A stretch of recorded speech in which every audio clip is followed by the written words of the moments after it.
ओम पूर्णमदः पूर्णमिदं पूर्णात् पूर्णमुदच्यते पूर्णस्य पूर्णमादाय पूर्णमेवावशिष्यते। ओम शांति शांति शांति। नमस्कार मित्रों, आज की वीडियो में हम बृहदारण्यक उपनिषद के चौथे अध्याय के चौथे ब्राह्मण का जो 20वां मंत्र है उसका पाठ करेंगे। तो आइए देखते हैं कि ये मंत्र क्या कहता है। तो जो मंत्र वह कहता है, एकधा एव अनुद्रष्टव्यम, अर्थात एक धारण ही निरंतर देखने के लिए है। एतद अप्रमयम ध्रुवम, अर्थात ये जो अमापनीय स्थिर है। विरजः पर आकाशाद अज, अर्थात आकाश से परे अजन्मा विरज।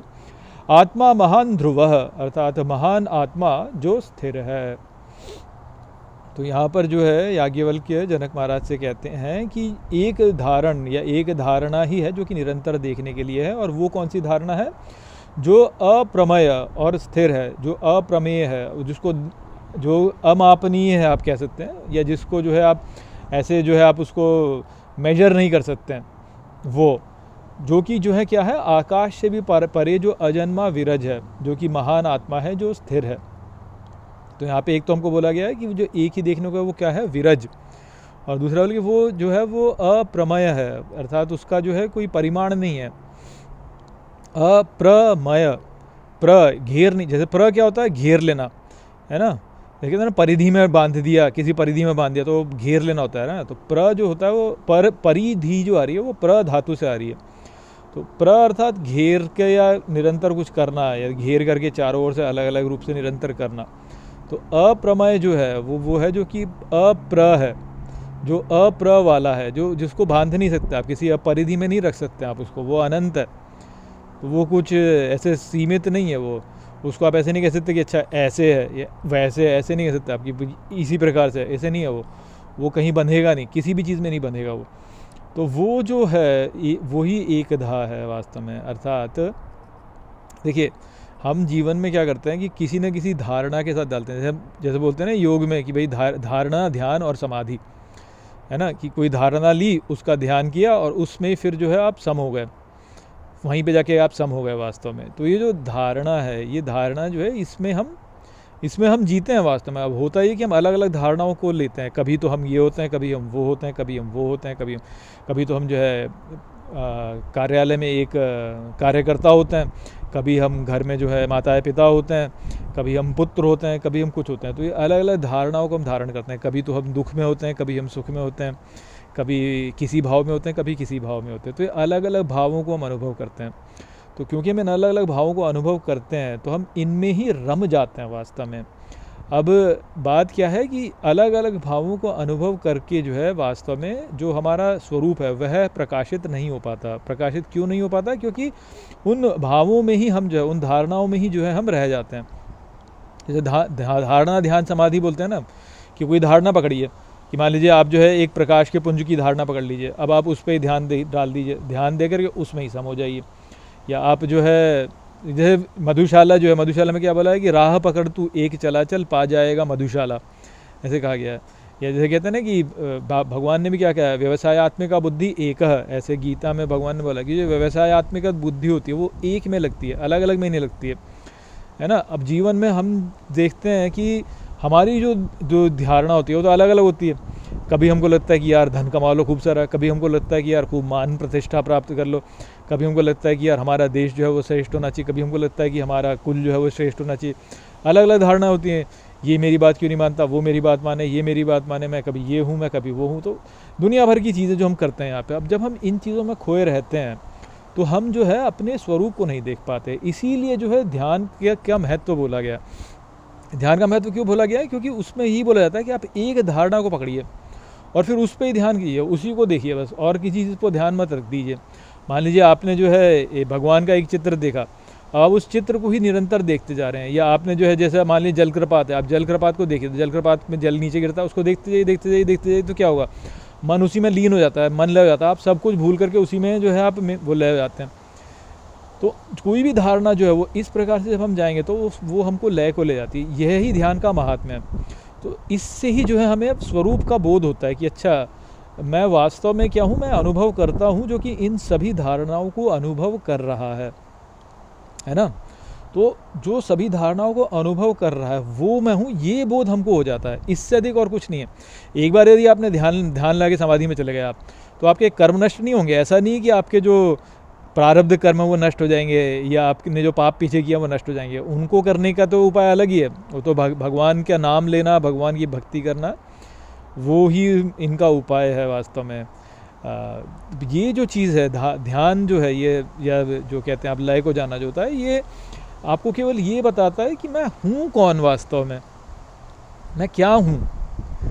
और फिर आप देखते हो कि अच्छा मैं ये हूँ, अब मैंने इतने सारे कर्म किए हुए, उनके जो परिणाम हैं वो अब मेरे को जो है सिमुलेशन के रूप में यहाँ इस जीवन में दिख रहे हैं। ठीक है, तो ये यदि बोध व्यक्ति को हो जाए कि अच्छा मेरे को ये सारे जो हैं ये सिमुलेशन के रूप में मुझे दिख रहे हैं, तो फिर जो है हमको समझ में आता है कि अच्छा यदि ऐसा है तो फिर मैं यदि जो है इनको बस सह लूँ किसी न किसी प्रकार से और कोई भी प्रतिक्रिया ना करूँ, तो फिर जो है मेरा कल्याण हो जाएगा वास्तव में। तो व्यक्ति फिर जो है बुरी परिस्थितियों को थोड़ा जो है थोड़ा धैर्य के साथ में सह लेता है। अन्यथा होता क्या है, यदि स्वरूप को ना जाने और ये ना जाने कि मैं कौन हूँ, और जो है इन धारणाओं में ही और जीवन की जो चीज़ें हैं इनमें ही जो है व्यक्ति जो है इनमें ही खोया रहे, तो उसको जो जीवन होता है वो अराजक रूप से प्रतीत होता है। उसको लगता है कि अरे ये हो रहा है, ये हो जाए, ये ना हो जाएगा, वो ना हो जाए, यूँ ना हो जाए, ऊँ ना हो जाए, क्योंकि जीवन उसको अराजक लगता है। उसको ये बात नहीं पता चलती कि अच्छा मैंने जो काम किए हैं, मैं जो इस प्रकार की धारणा रखता हूँ, मैं जिस प्रकार के जो है जिस प्रकार के भावों को पालता हूँ, उसी के अनुसार आगे ये गतिविधियाँ होती हैं, तो इस कारण से ये ऐसा हो रहा है वास्तव में। वो नहीं लगता, उसको लगता है कि अच्छा ये जो है ये अब ऐसा हो गया, बस ये इसने ऐसे कर दिया इसलिए हो गया, इसने मेरे को जो है बुरा कह दिया तो ये बुरा व्यक्ति है, इसने जो है किसी व्यक्ति ने ढंग से गाड़ी नहीं चलाई तो जो है वो उस कारण से मैं लेट हो गया। इस प्रकार से व्यक्ति सोचता है कि इसके कारण हो गया मेरे साथ में, उसके कारण हो गया। वो स्वयं को नहीं समझता कि मेरा क्या है, ये सब कुछ मैं ही कर रहा हूँ वास्तव में, क्योंकि मैं गलत धारणा बना रहा हूँ इस कारण से ऐसा हो रहा है, क्योंकि मैं गलत चीज़ों पर ध्यान देता हूँ इस कारण से मेरे साथ में हमेशा ऐसी चीज़ें होती हैं। जैसे आपने जीवन में देखा होगा कि लोगों के साथ में एक ही घटना बार बार होती रहती है, एक ही घटना बार बार होती रहती है। मान लीजिए किसी का एक्सीडेंट होता है तो आप देखेंगे उसके जो है एक बार एक्सीडेंट हुआ, फिर से एक्सीडेंट हो गया उसका, फिर से एक्सीडेंट हो गया उसका, यानी एक्सीडेंट हो गया अंदर से गाड़ी जो है उसकी बार बार ख़राब होती रहती है। मान लीजिए किसी का कुछ होता रहता है, किसी व्यक्ति के जो है बार बार रिश्ते टूटते रहते हैं, मान लीजिए सबके साथ में झगड़े होते रहते हैं किसी के, मान लीजिए हर किसी के साथ में झगड़े होते रहते हैं उसके, तो ऐसा उसके साथ में होता रहता है बार बार। क्यों होता है? क्योंकि जो मन है, उस मन में जो धारणा उसने लगाई हुई है वो ठीक नहीं है, अंतःकरण जो है वो ठीक नहीं है। इस कारण से बाहर ऐसी घटनाएं हो रही हैं उस व्यक्ति के साथ में। तो वो जो घटनाएं होती हैं उसके लिए लगता है क्या है कि दूसरों को जिम्मेदार ठहराते हैं हम कि अच्छा इसने ऐसा कर दिया इसलिए हो गया, उसने ऐसा कर दिया इसलिए हो गया, जबकि वास्तव में ऐसा कुछ नहीं है। वास्तव में हो ये रहा है कि हम अब गलत धारणाओं के साथ में जुड़ रहे हैं, इस कारण से हमारे साथ में ऐसा हो रहा है। तो एक धारणा यदि व्यक्ति पकड़ ले तो ये जो प्रभाव होते हैं, ये जो भी कारण प्रभाव का जो खेल है, ये खेल जो है ये समाप्त हो जाएगा, क्योंकि जो परिणाम आने हैं, बुरे कार्यों के जो परिणाम आने हैं वो आ जाएंगे, आके चले जाएंगे वास्तव में, बस एक ही रह जाएगा। तो इसलिए जो है एक धारणा पे चिपकना जो है वह महत्वपूर्ण होता है।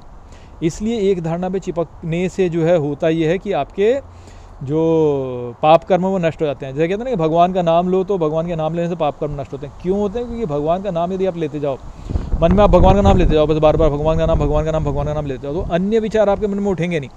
तो आपको जो अंतःकरण होगा उसमें फालतू की बातें नहीं आएंगी, फालतू की बातें नहीं आएंगी उसमें। और ऊपर से भगवान के नाम में शक्ति भी होती है वास्तव में, क्योंकि शब्द ऐसा है वो, जैसे भगवान का कुछ भी नाम, कृष्ण नाम है, जैसे भगवान का कृष्ण नाम क्या है? जो आकर्षण करने वाला, जो अपनी ओर आकर्षित करे। राम क्या है? जो आनंद वाला। तो एक तो हम क्या कर रहे हैं कि हम जो है उस मंत्र का उच्चारण कर रहे हैं जिसमें शक्ति है, और दूसरा क्या है कि हम जो है इन फालतू की धारणाओं को अंदर नहीं आने दे रहे हैं। तो जब हम ऐसा करते हैं तो हमारा अंतःकरण शुद्ध होता चला जाता है, हमारे पाप कर्म नष्ट होते जाते हैं, तो हम शुद्ध होते चले जाते हैं। जब हम शुद्ध हो जाते हैं तो फिर इस प्रकार की बुरी घटनाएं होती नहीं है, सब कुछ ठीक होता चला जाता है। तो इसलिए जो है यहाँ पे याज्ञवल्क जो है उस बात को हमें समझा रहे हैं कि एक धारणा निरंतर देखने के लिए है, उसको ही देखो। और उसमें भी कौन? वो जो अमापनीय स्थिर है, आकाश से परे अजन्मा विरज। अभी आप देखिए शब्द जिसका उपयोग हुआ वो है विरज। तो वी जो धातु होती है, वी जो अक्षर जब लगता है तो उसके दो अर्थ होते हैं वी के। एक तो अर्थ होता है कि जो नीचे गिरे, ऊपर से नीचे है, और एक होता है कि जो अधिक है, अधिकतर है। और रज क्या है? रज जो है वह तो जैसे धूल कहते हैं उसको, लेकिन धूल नहीं है वास्तव में, जो प्राण आप कहेंगे या जो भगवान का तत्व है वास्तव में रज। देखिए ना, राजा कौन होता है? जो जिसकी चलती है। तो राजा की क्यों चलती है? क्योंकि उसके पास रज है वास्तव में। तो भगवान के पास में रज है, उनकी रज है, वो रज जो कि जो है महिलाएं जैसे माथे पर जो सिंदूर रखती हैं, या जैसे जो तिलक हम लगाते हैं, या जो लाल सिंदूर जो है जो हनुमान जी के ऊपर लगाया जाता है, जो गणपति बप्पा को लगाया जाता है, तो वो रज है वास्तव में। वो रज है जो कि ऊपर से आ रही है, भगवान की रज है लाल। तो वो जो रज है वो जब ऊपर से नीचे आएगी तो उसको क्या बोलेंगे? विरज बोलेंगे ना, क्योंकि वी क्या होता है? नीचे आना, ऊपर से नीचे आना, या किसी चीज़ को और गहरे में समझना। तो रज जो कि गहरे में हो, जैसे ज्ञान होता है और विज्ञान होता है। तो ज्ञान क्या होता है? ज्ञान होता है कि आप जानें। विज्ञान क्या होता है? कि आप उसको धारण करें, आप उसको धारण करें, उसी के अनुसार जिए आप। तो उसका प्रकटीकरण हो रहा है ना, तो ज्ञान का प्रकटीकरण होगा। आपने सीख तो बहुत कुछ लिया, लेकिन आप उसके अनुसार जीते हैं नहीं, तो वो जो है वो विज्ञान नहीं हुआ। जब आप उसके अनुसार जिएंगे तो वो प्रकट हो रहा है ना, जो ज्ञान आपका वो प्रकट हो रहा है, तो इसलिए वो विज्ञान कहलाता है। तो नीचे आ रहा है वास्तव में, क्यों प्रकट हो रहा है वो। तो रज जो प्रकट हो वो विरज है, जो नीचे आए। जैसे जय होती है और विजय होती है। तो जय क्या है? जय होती है कि आप किसी एक कि आप जीत जाएं, और विजय क्या होती है? कि वो जीत आप पक्की कर लें। तो पक्की करने का अर्थ क्या होता है? कि आपने उसको मैनिफेस्ट कर दिया ना, जय को मैनिफेस्ट कर दिया। मान लीजिए आपने युद्ध लड़ा, दो राष्ट्रों के बीच में युद्ध चल रहा है, तो कोई एक जो है एक बैटल हुआ, तो उसमें जो है मान लीजिए आप जीत गए, तो वो जय है। परंतु यदि जो है आपने उस पूरे वॉर को ही जीत लिया, तो वो विजय है, कि आपने अपनी जीत को पक्का कर लिया, आपने उसको धारण कर लिया।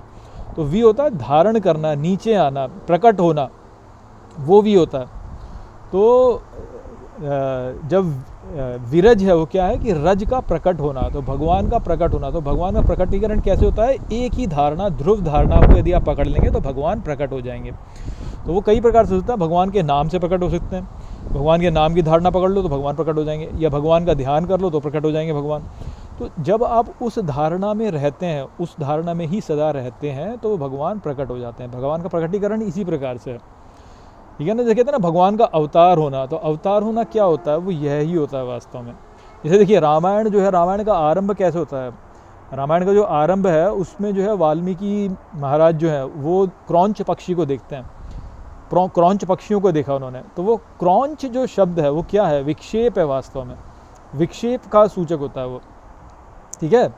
तो विक्षेप क्या? अलग अलग ध्यान जाना। तो उसके बाद में राम अवतार हुआ, उस विक्षेप को नष्ट करने के लिए राम अवतार हुआ है वास्तव में। यदि आप रामायण को गहरे तात्विक लेवल पे समझें तो उस विक्षेप को नष्ट करने के लिए भगवान का अवतार हो। तो ये जो विक्षेप हमारे मन में होता है ना, ये धारणा वो धारणा, अलग अलग धारणा, उसको नष्ट करने के लिए भगवान अवतरित होते हैं। कैसे अवतरित होते हैं? जब उन पर ध्यान लगा लो, उनकी ओर आकृष्ट हो जाओ, उनका नाम ले लो, उनका चिंतन करो, उनकी लीलाओं का गुणगान करो, उनके धामों में जाओ, उनके विग्रह को देखो।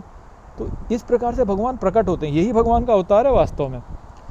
तो ये गहरे तत्व में यदि आप इन ग्रंथों को समझेंगे तो बात समझ में आती है। लोगों को तो वैसे ही लगता है कि हाँ भाई भगवान एक पर्सन थे, और जो है 3000 BC में और 9000 BC में और 10,000 BC में यहाँ प्रकट हुए थे वास्तव में। तो वो वाली बात है नहीं वास्तव में, थोड़ी गहरे में होती हैं बातें, ठीक है। तो यहाँ पे वही बात समझने की, एक धारणा को पकड़ना। चलिए आशा करता हूँ कि ये जो मंत्र है आपको ठीक प्रकार समझ में आ गया होगा। चलिए इसी के साथ इस वीडियो को यहीं पे समाप्त करते हैं। नमस्ते।